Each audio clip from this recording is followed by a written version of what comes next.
কতদূর এগোলো মানুষ, কিন্তু আমি ঘোর লাগা বর্ষণের মাঝে আজও উবু হয়ে আছি। ক্ষীরের মতন গাঢ় মাটির নরমে কোমল ধানের চারা রুয়ে দিতে গিয়ে ভাবলাম, এ মৃত্তিকা প্রিয়তমা কিষাণী আমার। বিলের জমির মতো জলসিক্ত সুখদ লজ্জায় যে নারী উদাম করে তা সর্ব উর্বর আধার। বর্ষণে ভিজছে মাঠ, যেন কার ভেজা হাতখানি রয়েছে আমার পিঠে, আর আমি ইন্দ্রিয়ের সর্বানুভূতির চিহ্ন ক্ষয় করে ফেলে দয়াপরবশ হয়ে রেখেছি আমার কালো দৃষ্টিকে সজাগ। চতুর্দিকে খনার মন্ত্রের মতো টিপটিপ শব্দে সারা দিন জলধারা ঝরে।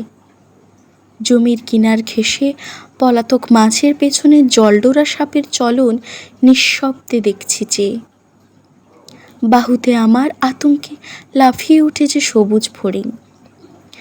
বুঝিবা স্বপ্নের ঘোরে আইলো বাঁধা জমিনের ছক। বৃষ্টির কুয়াশা লেগে অবিশ্বাস্য জাদুমন্ত্র বলে অকস্মাৎ পাল্টে গেল।